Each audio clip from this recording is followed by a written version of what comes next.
Hello and welcome. We're having a conversation with Will, and he said that he noted me talking to a handful of people who, well, I guess were declared atheists or declared themselves to be atheist at some point, or said they were once atheist and then went back into Catholicism. I don't know how you get into theism. Oh, I'm not actually currently Catholic. I'm very. Oh, okay. No, I'm sorry. Yeah. So I don't know how you go back into theism, period, but to get into Catholicism seems to add a whole level of complications.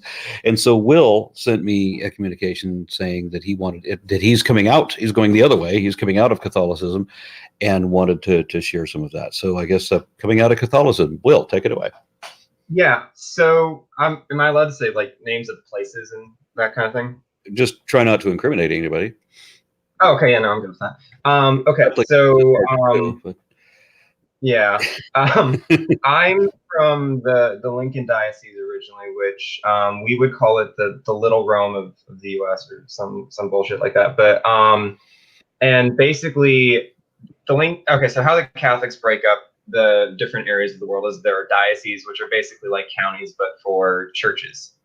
And so a bishop will be the head of a diocese most of the time, but sometimes it can be an archbishop. And basically, they'll institute policies that priests in their diocese need to follow, just so long as it's in line with catechesis and canon law that's dictated in Rome. So the Lincoln Diocese is a very traditional form of Catholicism, or highly traditional, I guess, because you can get like spectrums of traditionality, I guess, where you have your more like lax Catholics that are more okay with like live and let live kind of things when they see people disagreeing with the religion, whereas traditional Catholics will have to take a very hard stance and root themselves in doctrine and some kind of interesting ways when you don't have an investment in having rights and whatnot. But anyways, the Lincoln Diocese has a very high rate of vocations, where basically vocations typically to the priesthood and religious life, and they use that as a nice like bragging point. And so I grew up in the middle of that, like at I'm gonna say the height of that, because there will be some stuff that comes up that kind of will maybe change that. We need to see like next 5 years, I guess. But I wanted to be a priest for the majority of my life. I would even like play mass as like a young child. I had like all these vestments that various family members made me, and I'd play mass every once in a while. And so basically in my free time, I was very, I asked a lot of questions, and I like to learn. And so that kind of moved me into a direction of just like learning about the Catholic Church. And when you only get it from that perspective, it's absolutely right and the most perfect source of knowledge and that sort of thing. But I would also kind of started watching documentaries in my free time. And during that phase, I watched a lot of, I forget what some of them are called, but just, or like what the individual programs were called, but just like stuff on the Big Bang, history of the universe, evolution, that kind of thing. And that gave me a huge passion for physics and astronomy. And now I just want to interject. Now, as I understand it, I mean the last few popes, yeah, have supported evolution, and Big Bang cosmology was initially conceived by a Catholic, famously. So neither of these were of any kind of threat to the universe, right? Not necessarily. Okay, so even St. Augustine, this is how much of a nerd I was. So St. Augustine had some writings on basically like being prepared to have an answer for unbelievers. Yeah, and he also talked about how Genesis was, I think he uses the phrase poetic narrative, which is his like fancy pants way of saying that it's not meant to be taken like literally like a science book. And so that's kind of where like the popes currently kind of get their justification for it. Not that it's evidentially based, but oh yeah, no, we have a doctor of the church who said it's okay. But Catholics don't universally believe in evolution. So, for instance, the high school I attended, the biology teacher, who I don't know if she was Catholic, but I get the sense that she was at least pressured by the administration if she didn't harbor these beliefs. But she basically stood up and said, when it got to like the time when we would learn evolution, I'm not going to tell you you have to believe this, but I'm just kind of supposed to teach it. So just like learn the material for the test, but you can believe whatever you want, kind of thing.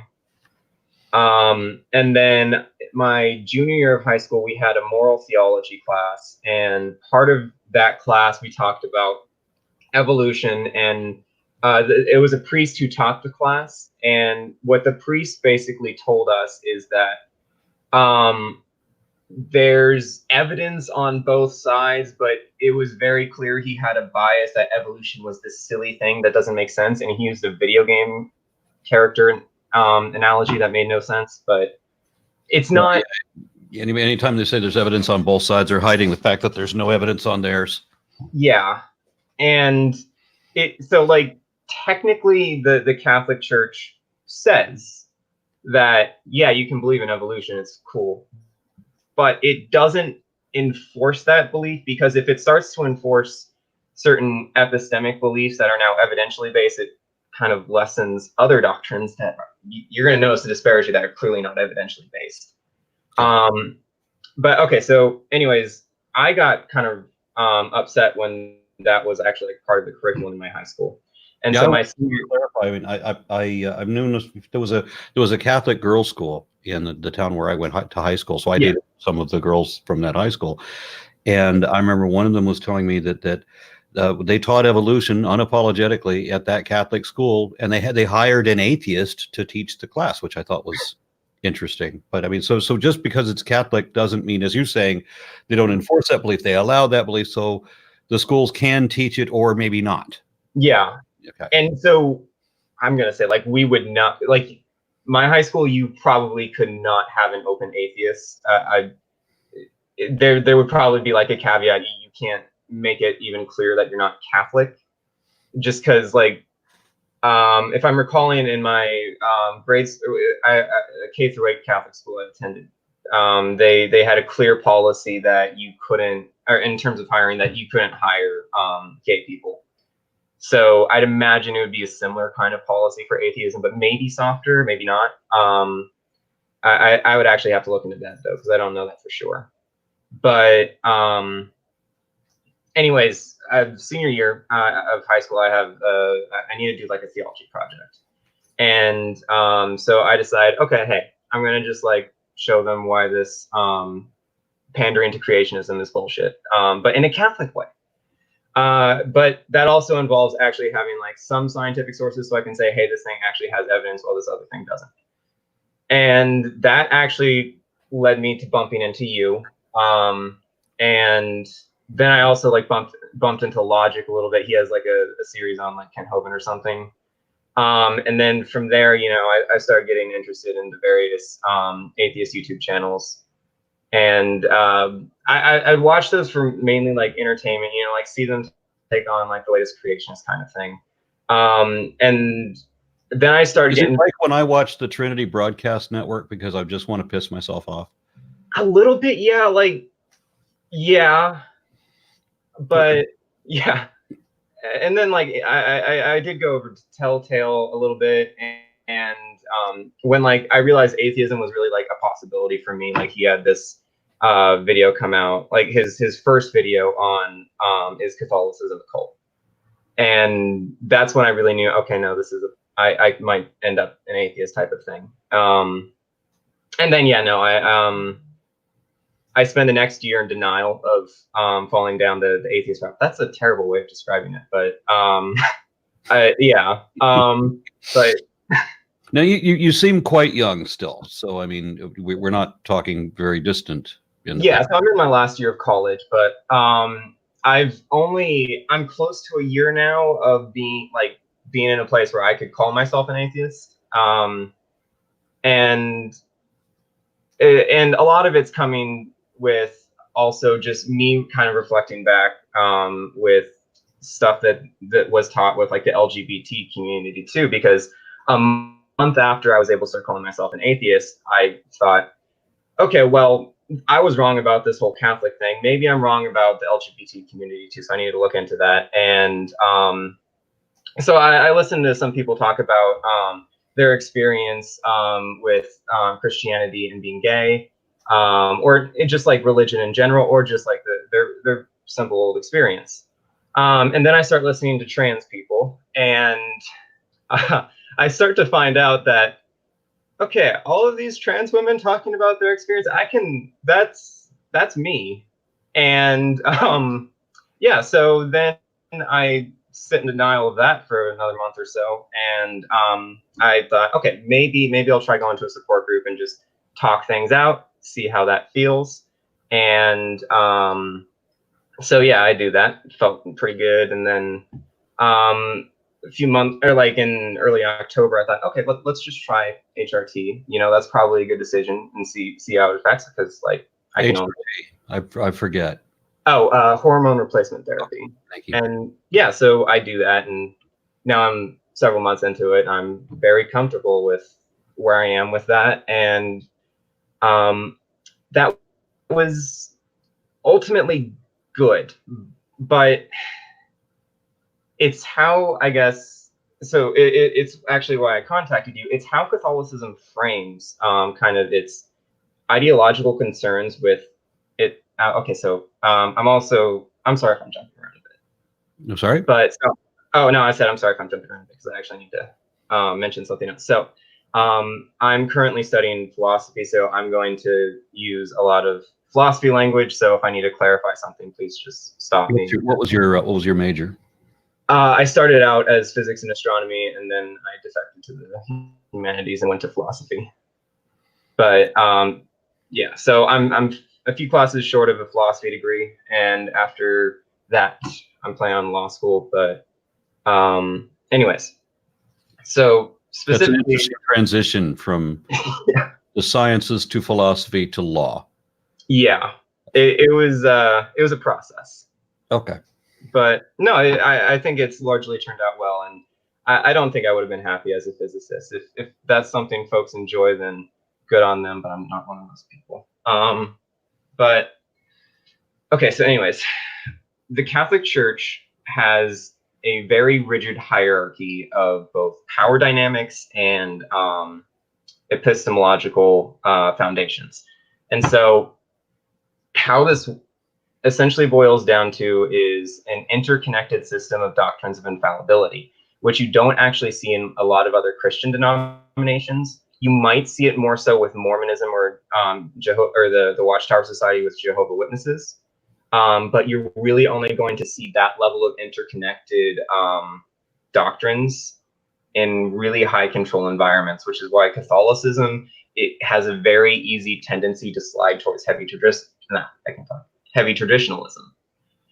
And so what that looks like is when the Catholic Church declares something to be infallible, in the modern day, what that looks like is there needs to be 4 conditions met, where basically it's the Pope, who is basically the ambassador to God.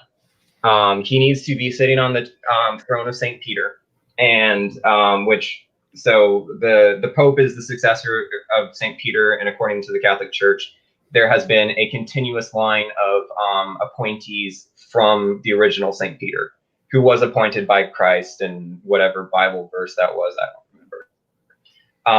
But the Pope needs to meet several conditions, and usually infallibility statements that are declared, and at least in the modern day, the past 3 centuries at least, they're not usually anything too grand. I think one of the more recent ones was in the 50s, where they declared something about Mary and the Immaculate. No, I think it was about the Assumption, if I'm remembering correctly. But so, and also in the Catholic Church, Mary was immaculately conceived by God, and so she was basically means she was conceived without original sin. And it also means, based on further writings by St. Thomas Aquinas, who is a scholar of the Church, that she both had free will, but she could not have done otherwise by committing a sin against God. Which, if that doesn't make sense. Yeah. But anyways, over time, there have been a lot of things made infallible, because obviously early on, it was easier to say something's infallible because people aren't planning ahead. Because most of the people saying these things are infallible I don't even really think of this as a scam. They just see this as, I'm declaring my theology and this is the way it absolutely is. And they don't think about the timescale of 2,000 years later. And how do we make this interconnected canon? Sorry about that. Somebody showed up at the door, set him off. Do continue. Okay. So kind of how I like to think about this, and has proved somewhat successful, is, have you ever talked to like Star Wars fans about, if you want a really contentious topic with Star Wars fans, have you like ever like tried talking to them about light speed ramming from The Last Jedi? I have not. No. Okay. So basically in The Last Jedi, there was a scene in the movie where a ship was sent into light speed and rammed into a First Order Star Destroyer and destroyed it. So, oh wait, I remember that. Yeah. Do the hyper jump thing and basically took out an entire armada. Yeah, pretty much. And so, like, the logical question is, X-wings have hyperdrives. X-wings were in the final battle in Episode 4. Why didn't they just hyperspace ram the Death Star? You only need one X-wing for that. Yeah. So the reason they didn't do that is because the writers who wrote A New Hope, so George Lucas mostly, didn't think of that. Because this isn't real. This is just stuff people made up over time because they thought it would be an interesting story. Okay. You can reconcile it by just like recognizing that fact. But Star Wars, like a lot of the hardcore Star Wars fans, they won't. So they're going to try and come up with these very thought out and methodical explanations. That's kind of very similar to Catholic apologetics, where you say, well, the navicomputers on X-wings aren't precise enough to be able to like pinpoint a Death Star. They would miss. But it doesn't matter because it absolutely doesn't. Established canon for other religions too. Look at Lilo and Stitch. Yeah. When Stitch escapes from that ship and he takes the red ship, right, and it has a hyper jump in it, and even though he misses the ship entirely because he went into a jump, it moved the mothership. So that's how dangerous that is. Yeah, I see what you're saying. We're getting really nerdy here. Yeah. I actually don't remember Lilo and Stitch super well, but now I kind of want to rewatch it. But okay, so how do we reconcile some things in Catholic infallibility doctrine that doesn't make sense? Well, we can just make this entire branch of catechesis that's just dedicated to essentially being a Star Wars fan before Star Wars fans were invented. And then that comes into a problem, though, because ultimately, if you're talking to a reasonable Star Wars fan, you can just say, okay, well, the writer's done goofed, and we can go about our day. But if you're trying to have a good faith discussion with a very traditional Catholic who knows the catechism, who knows catechesis, church doctrine, all of that, all right, now you have a problem. Like, it can be any conversation. It can be a conversation about gender identity. It can be a conversation about abortion. If you try and enter that in good faith, you're going to be coming from a standpoint where you say, if you give me evidence, if you give me good logical arguments, you can change my mind. That's all that needs to happen here. But if I do that, what you need to do is you need to either throw out literally everything you believe, or you can find a way to completely ignore me and shut down. Because I usually see the latter. Yeah. Yeah. By the way, the next time you use that analogy, because I know you're going to bring it up again, I might have a better suggestion for you. Instead of using the Star Wars franchise for the hyperdrive, talk about how in Star Trek. Now somebody's ringing the doorbell. Going home. Great. I'm so sorry. When Star Trek has the holodeck that literally replaces everything else on the ship. Yeah. So what you've done is you've just set up a virtual control pad that could be everything in the whole ship, and you don't need rooms anymore. Yep. And you can change the configuration, the entire inside of the ship, as much as you want, any way that you want. Yep. And also, like, you can just like make sentient people if you phrase the command right. Just like, oh, it needs to be good enough to challenge Commander Data. Oh, sentient Moriarty. But yeah, I watch a lot of Star Trek. But yeah. Anyways, okay, so because a lot of the infallibility doctrines are going to come back to a few key points, namely being the divine inspiration of the Bible, which isn't super unique in terms of like Christian denominations. But with Catholics, you're going to get a unique thing called sacred tradition, where basically the idea is it's actually kind of seen as an out. So if you're talking to maybe just like some kind of fundamentalist evangelical and you bring up the fact, well, based on our best estimations, the first gospel was probably written on the order of like 60-ish years after the alleged death of Christ. So that's kind of a time gap. Well, the Catholic response is, well, no, what happened was these events were recorded, and they were recorded through sacred tradition. And that sacred tradition was the custom of the people, protected by the will of God, so that you couldn't have any telephone game situation. And so with that particular excuse, you're going to have a hard time dealing with it, because it's basically an unfalsifiable hypothesis relying on your imaginary friend. And from there, you're going to also get other infallibility doctrines, in that what the church says is, in terms of like what it already says has been infallible, is infallible. It cannot change. So church teaching on gay marriage, on women priests, all of that. So that's also where you get into kind of a lot of the problematic social relationships and power dynamics between the church, where you kind of have people like Father James Martin, I think is his name. When I was a Catholic, actually, no, I wasn't a Catholic at the time. I was just in the closet. But I went to like the LA Congress, that's what it is, and I went to one of his talks. He seems like a nice enough guy, but the thing is, what he's offering is a kind of false hope and propaganda, where, and to be fair to him, this is unprecedented for the Catholic Church to do. So, but what he's kind of doing with his rhetoric is trying to give people the emotional implication that the Catholic Church will ultimately find a way to happily integrate the LGBT community into the fellowship of the Catholic Church. Which, if there's anyone questioning that, no. Not at least in the traditional Catholic Church, because you might have some non-traditional Catholics, but the Catholic, I'm very sorry, but the Catholic Church is not going to do that, because again, it comes into this network of infallibility doctrines where they cannot change, they cannot go back on it without saying that when we said we were infallible here, when we said that this is doctrine and it can't change, we were wrong. And yeah, it's good that you like reach out to this community that is disproportionately affected by bad Christian rhetoric. But I don't think as a community we should be looking at the Catholic Church to find that acceptance, because it's not going to happen. And I think it is unfair to give people that false hope.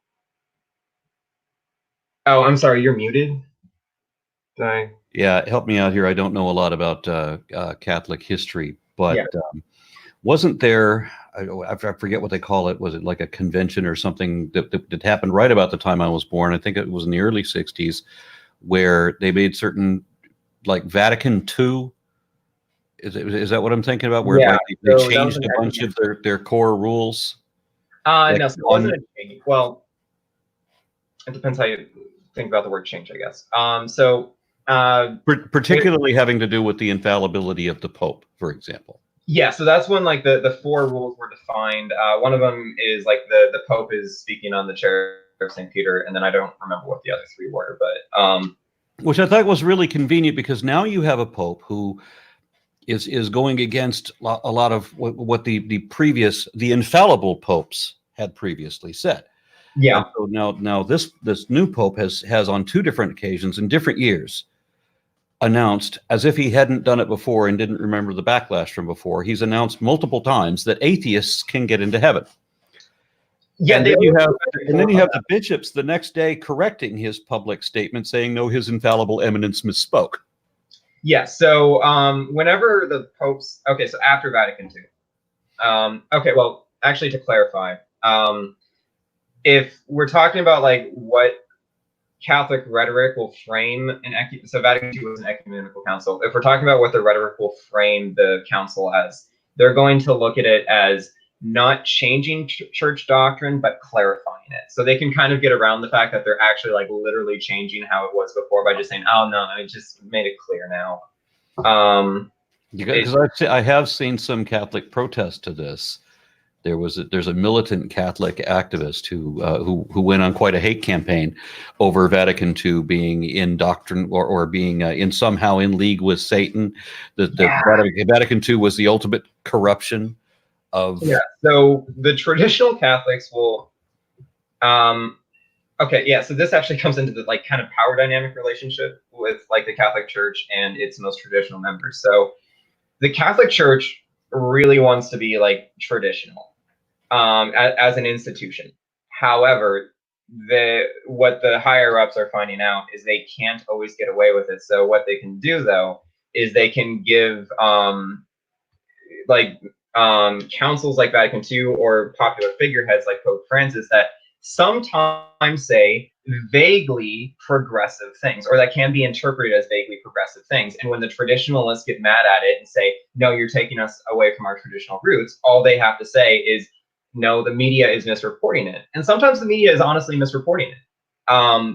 But it's more used as a kind of a plausible deniability campaign, where it's almost like a mask on and mask off situation where you're saying that we want to be traditional and we're going to really like not have a problem when we have these like very radically traditional militant Catholics doing X, Y, and Z.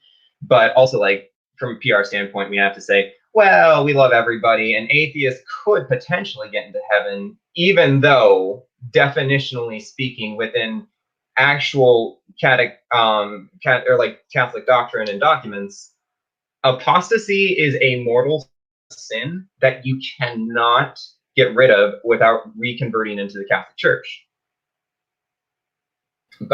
And that explains why those atheists took the Catholic Church, because that's the only one that was going to threaten them with eternal damnation if they didn't believe. Yeah. and it's ridiculous too. So like, okay, so the Catholic Church.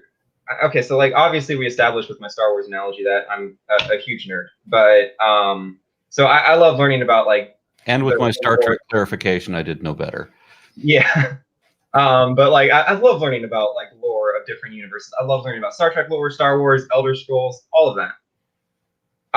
Which is maybe why I learned so much about Catholicism. But some Catholic lore for you. So there are two types of sins, or two general categories of sins. There's venial and mortal. The venial stuff is just stuff you do in your average day where maybe you're rude to someone or something like that. And the mortal stuff is usually sexual stuff, but like also like murdering people, and that kind of thing. And there are three different steps that you have to go through in order to know it's a mortal sin. And one of those things is you have to know it's wrong. Now, where the Catholic Church might get around and saying that atheism isn't necessarily a mortal sin, or apostasy won't necessarily be inflicted upon an atheist, is they can get around the did they know category, where maybe an atheist didn't know it was wrong to deconvert from the Catholic Church, so they're not going to hell. Or maybe they weren't an atheist who were in the Catholic Church, so they're not going to hell because they didn't deconvert. However, with someone like myself, I don't know if I've actually committed apostasy, because when I deconverted, I fully knew that the Catholic Church said that I'm committing mortal sin if I deconvert. However, I'm not convinced that I had knowledge that the Catholic Church was accurate in what it was saying, so I don't actually know if I've committed the mortal sin or not. But hopefully I did, because I'd actually really love to be excommunicated. So, yeah. I openly blaspheme the Holy Spirit, and I wear a T-shirt that says I am unforgivable, and it has 3 Bible quotes giving the specifics as to why I'm unforgivable, so that those people can stop trying to invite me back into the fold. Yeah. Or, I mean, and this is an uncomfortable thing for them to realize when to understand that their Bible doesn't let me in, and they would have to ignore, and they, they're going to pick and choose, they're going to ignore whatever they want. So they're going to ignore what their Bible says to try to implore me to come make believe like they do. But they can't admit that the Bible won't let this, and that they're not going to. You see what I'm saying? It creates a paradox in the mind. Oh man, there's so many fun little paradoxes too. So, for instance, in other Christian denominations, if you want to reconvert back in, like there's also the Bible thing that might bar you from certain fundamentalist ones that you're talking about. But for the most part, like the more progressive Christian denomination is, like the more you can really just like walk in and say, I repent of my sins. I'm sorry for blaspheming my Lord and Savior Satan, that kind of thing. But with the Catholic Church, you can't blaspheme the Holy Spirit and be forgiven for it. You can't apologize for that and get it. That's unforgivable. Okay, I didn't know that was like a sure thing. Okay, well, I know what I'm doing tomorrow. But now, if we just figure out exactly what blaspheme is, because that just looks like a loophole. Yeah, different denominations will have different definitions. So I just needed like a comprehensive list and go through it like a bucket list. But yeah. Anyways, though, and okay, so this is actually going to get into kind of institutional criticism, I guess. So a lot of what I'm seeing, I guess, atheist activists doing when they're dealing with the Catholic Church, and they're talking about the Catholic Church as an institution, as a criminal organization, which is accurate. It is 100% accurate. It is, yeah, I can't stress that enough. However, if you're going to reach a Catholic, that's not going to get you anywhere in the conversation, because as soon as they hear the word criminal organization relationship with their church, they're going to shut down for a very specific reason. That being, and because you're instilling this from a very early age, basically it goes that the Catholic Church has had some very bad popes in the past. It's had some very bad cardinals in the past, bishops, so on and so forth, very bad people. Because humans can be that way. Humans can do bad things. And humans in position of unquestioned power and authority and extreme corruption. Yeah. Yeah. They're not going to think about that, though. They're gonna say, well, God put them there, in spite of their flaws, and they're supposed to do His will, but we might fall short of His will. Even the Pope might fall short of His will, because the Pope isn't a perfect human being. The Pope still needs to go to confession, which is another entire point of discussion about how wrong and emotionally damaging that can be, but whatever. What we're talking about right now is, so how they're going to avoid criticism is they're going to say, as an institution, all institutions fail, but our institution is the best institution because God will pull it back from that complete threshold of failure and give us still the truth. And what we need to do is put our faith in the truth that the institution preaches. And just because we fall short of the goal doesn't mean that the institution itself needs to be done away with, that type of thing. Or, yeah. Now, if let's say you're talking to a Catholic in this hypothetical scenario, what I've done in the past and produced interesting results with is I brought up the Mormon Church, because in terms of sex abuse scandals, the Mormon Church has a comparable history with that. A shorter history, but a comparable one, at least for most conversations. So what I like to ask them is, I basically suggest, how would you judge the Mormon Church if if they already believe this, and you don't have to show them about the sex abuse cases with the Mormon Church, but just give them a hypothetical if not. But anyways, how would you deal with this? Is this institution corrupt, and does it need done away with, type of thing? And usually what they're going to respond, if they're being honest, is they're going to say, yes, this is a bad institution where basically there are systemic factors that contribute to bad things occurring. And yeah, it should be done away with, because it's not a bug of the system, it's the system. But we don't do that with the Catholic Church, because the Catholic Church is put here by God and preserved through the grace of God. So didn't God then put in all of these churches, as all of these churches are making the same claim, the Orthodox, that in the schism between the Catholics and the Orthodoxy, and then what, wasn't God also guiding Martin Luther when he invented the Protestant offshoot? No, so what a Catholic would say to that is they would say that they came out of line with the Catholic Church, because as soon as you stop to recognize the authority of the Pope, you're no longer in line with it. And you kind of, okay, so not everyone in the Catholic Church has infallibility, but depending on the Catholic you ask, priests and bishops might have infallibility on matters of faith and morals. But basically, if you're no longer in line with the Pope, you lose out on the graces of God that kind of make you like a legitimate preacher or priest or something like that. And so there's like a lot of unfalsifiability going on in here.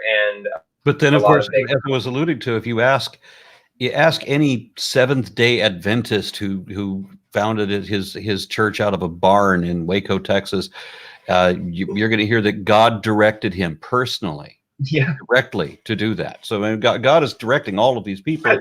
They all hear him. But the Catholic Church wasn't founded by a person. The Catholic Church was founded by God. And who founded the Mormon Church, according to the Mormons? Yeah, well, yeah. That's the thing, and it's a weird problem with cognitive dissonance going on, where you actually can't criticize an institution when it's the institution you like, but you can criticize other institutions if you're not a part of them or you don't like them or something like that. And I think I coined the phrase. I don't think I made this up. I probably heard it somewhere and repeated it and forgot about it. But hedonistic epistemic relativism, where basically you're going to root your knowledge in whatever makes you happiest or most comfortable, and all other forms of knowledge are just arbitrary deviations. I was like literally having a conversation with someone a few days ago where basically it came down to, well, you're making assumptions that reality exists, and well, I'm making assumptions reality exists, but also God is the perfect God and the Catholic Church is right. This is why my perspective to avoid all of that is that I have to weigh everything on positives and negatives. I accept that most people are not in the extremes, that on most topics, most things, people are in a bell curve where they're more or less together toward the middle, whether they're on the left or the right of that, doesn't matter. But they're not usually in the middle, and they're not usually on the extreme edges. And so I have to weigh positives and negatives. Yeah. So like with any person, with any policy, with any party, whatever it is, I have to weigh the positives and negatives of it and see where it shows up on that scale for me. Yeah. And that I think works a lot better than this absolutism where everything that if it aligns with the Pope, then it's good, and anything that doesn't is bad. And the Bible makes similar claims, and a lot of these religions do, that you can only be with this group, and then you're absolutely forgiven, and it's the ultimate of all incredible beauty and glory and wonder and splendor, and in have the exact opposite in hell, again for all eternity. It's the extremes in a dichotomy, and it's totally binary, and it's not realistically so. And when you grow up in that environment, a lot of what's told to you, the language they pick, okay, and this is specifically the highly traditional environments, because I don't know what like more lax Catholic environments are like, because didn't do that. But if you're in the highly traditional environment, the language is very geared towards certainty and also preservation, where our beliefs are absolutely correct, but also you need to prep yourself for going out into the world, and you need to hold on to your faith. You need to preserve it. You need to preserve your identity, traditions, and values, which is incidentally why it's completely unsurprising a lot of Catholic officials and cardinals find completely comfortable in cozying up with white nationalists. So both historically and contemporarily. Yeah, both historically and contemporarily. Yeah. All right. So I don't know where else we can go with this. I don't know. I'll give you like the next couple 3 minutes to Okay. wrap up, and then we'll close it out. Okay, that's fair. So should I basically like give an outline of points and like conversation tactics, or No, what do you? let's see where it goes. Okay, so Because I don't know what you have on your mind, and I don't want to just run dry and keep it going. So that's why I said. That's fair. Okay, so I guess let's move in the direction of language then too, because a lot of how you shape like growing up, like children in Catholicism, is the words that you expose them to, and I guess the concepts that they're allowed to take in. So in my house, Harry Potter was written by the devil, and so you can read Harry Potter. And my parents had to ask the pastor permission if it was okay for me to read Batman comics. And what? If it was okay for me to read Batman comics or watch Batman the animated series. Okay. So that was a contentious issue in my household. But that wasn't the case for all of like my peers and around the parish. But yeah. Anyways, though, you basically have to purity test ideas that you're exposed to, and you're not allowed to have access to certain words. Like, so there's like the general language thing where you can't cuss and you can't say stupid or stuff like that. But there's also a very limited input from other communities that are outside Catholicism, both Christian communities and secular communities, or even LGBT communities, because I didn't realize that what I was going through was the typical trans experience, or that's a terrible way of phrasing it because there's no really typical one, but like I didn't realize like that there are words to describe what I was going through, because the words that were used to describe trans people in a highly traditional Catholic environment is crazy or misguided, or words that make it sound like a disease.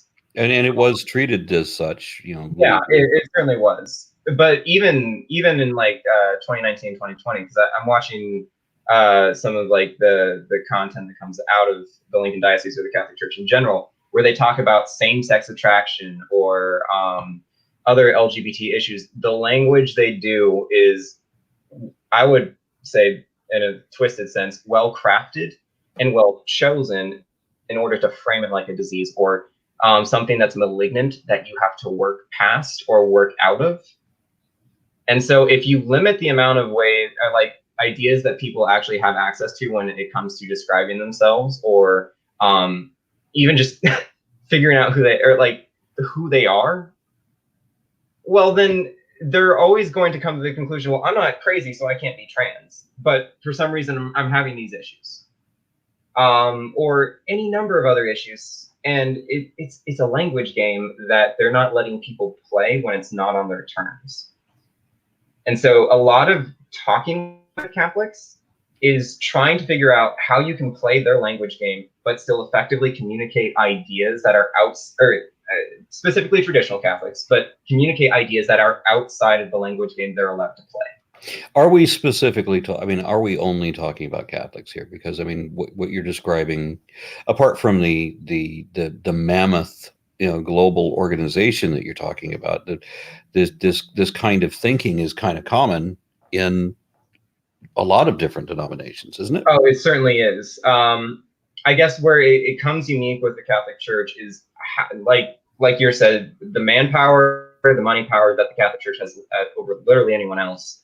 Also, on top of that, the I guess philosophical power it has, because a huge selling point that you're told growing up, and that I even enjoyed about the Catholic Church, is it has a rich philosophical tradition, and there are a lot of good Catholic philosophers, like old ones like Thomas Aquinas, like Augustine, and contemporary ones like Pope John Paul II, who basically wrote how the Catholic Church deals with sexuality, in the modern day, with theology of the body, which is a terribly problematic set of documents. But if it gives an effective impression of academia, and it has an air of legitimacy because of that, when in no way is what is actually said in those things supported in the vaguest sense by relevant fields like psychology, sociology, and anthropology, so on and so forth.